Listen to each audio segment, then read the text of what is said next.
இப்போது எம்டி சால்னா செய்கிறதுக்கு ஆயில் மட்டும் ஊற்றிருக்கேன். 3 ஸ்பூன் ஊற்றிருக்கேன். ஃபுல் ஸ்பைசஸ் ஆட் பண்ணியிருக்கோம். பட்டை, லவங்கம், ஏலக்காய் இது எடுத்துக்கிறேன். வெங்காயம், தக்காளி, பச்சை மிளகா, கொத்தமல்லி, புதினா, கருவேப்பிலை இது எல்லாத்தையும் கட் பண்ணி வச்சுருக்கேன். இப்போது வெங்காயத்தை ஆட் பண்ணிக்கலாம்.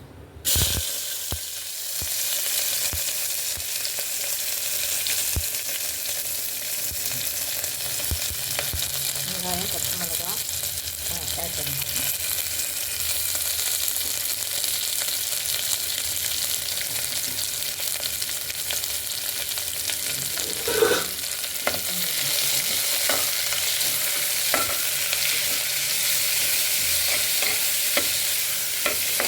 இது கொஞ்சம் முக்கப்பழம் வதங்கட்டும்.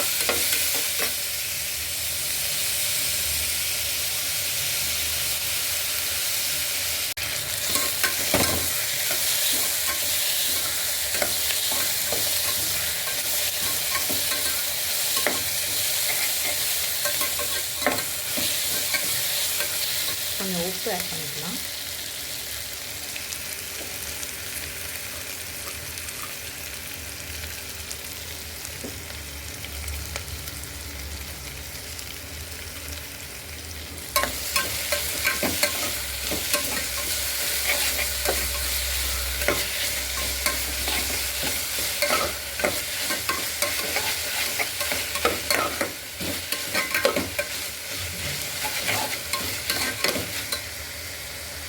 இஞ்சி பூண்டு பேஸ்ட்டு போட்டுரும். ஒரு தக்காளி பேஸ்ட் போட்டுருவோம். இஞ்சி பூண்டு பேஸ்ட்டு போட்டுருந்தா கொஞ்சம் பிடிக்க ஆரம்பிக்கணும். டக்குன்னு விடாமல் கலரி போட்டுக்கணும். அப்போ கொஞ்சம் தண்ணி சேர்த்துக்கலாம். இப்போ வதக்கியாச்சுன்னா கரம் மசாலா, பெப்பர், அது மிளகாத்தூள், மஞ்சள்தூள், தனியாத்தூள், இந்த சிக்கன் மசாலா 3 சேர்த்துக்கலாம். வதக்கிட்டு நல்லா எல்லாம் ஒன்றா கூடி வரும்போது அதுக்கப்புறம் தேங்காய் பேஸ்ட் அரைச்சி ஊற்றணும். இப்போ கொஞ்சம் கொத்தமல்லி இருக்குது, அதையும் போட்டு வதக்கிடுங்க. கொத்தமல்லி புதினா நல்லா போட்டோம்னா நல்லா ஃப்ளேவர் கிடைக்கும். ரோட் சைடில் எப்படி செய்கிறாங்க அந்த வாசனை நல்லாயிருக்கும். பிடிச்சில அதெல்லாம் பிடிக்கல பாருங்க, நல்லா வந்துடுச்சு. எல்லாம் சரியாயிடுச்சு. நம்ம வதக்கிட்டே இருக்கணும், விடக்கூடாது.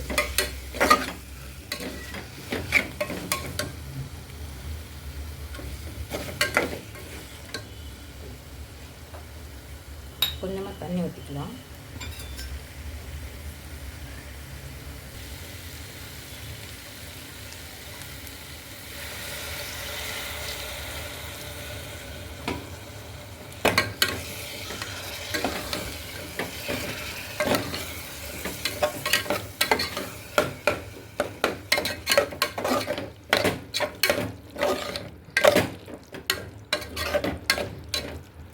அஞ்சு நிமிஷம் இந்த இது நல்லா தொக்கு மாதிரி வந்துடுச்சுல.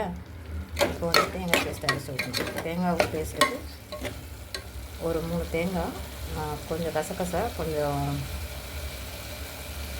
சோம்பு போட்டு அரைச்சி எடுத்து பேஸ்ட் ரெடி பண்ணிக்கலாம்.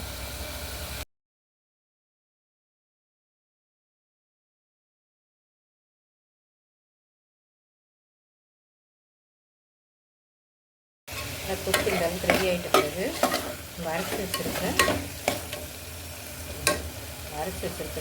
பேஸ்ட்டை ஊற்றிங்க. தேங்காய், முந்திரி பருப்பு, உடச்சக்கல்ல, சோம்பு எல்லாம் போட்டு அரைச்சது சேர்த்துருங்க. சேர்த்து ஒரு கலர் இல்லை எவ்வளோ தண்ணி வேணுமோ இப்போ தண்ணி பார்த்து தண்ணி ஊற்றிக்கணும். தண்ணி ஊற்றிக்கிட்டு ஒரு 3 விசில் வச்சு எடுத்தோம்னா குருமா சால்னா, குருமா, சப்பாத்தி, பரோட்டா கூட சொல்கிறதுக்கு நல்லாயிருக்கும். இன்றைக்கி சப்பாத்தி செய்ய போகிறோம், அதுக்கு தான் இந்த சைட் டிஷ்.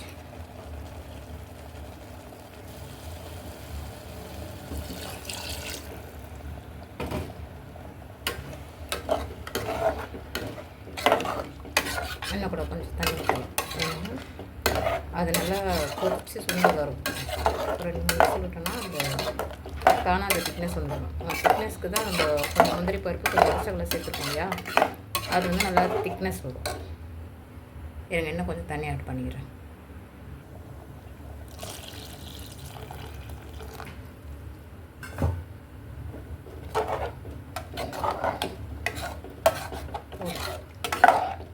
உப்புலாம் பார்த்துக்கோங்க. உப்புலாம் பார்த்துட்டு கரெக்டாக இருந்துச்சுன்னா ஓகே, கம்மியாக இருந்துச்சுன்னா கொஞ்சம் ஆட் பண்ணிக்கோங்க டேஸ்ட்டுக்கு ஏற்ற மாதிரி. இப்போ விசில் போட்டுடலாம்.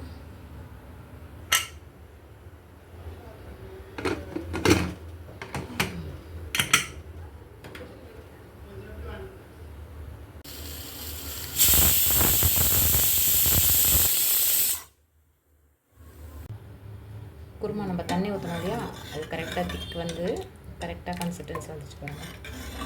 இப்போது சாப்பிட்றதுக்கு kurma ready. Thank you. Thanks for வாட்சிங்.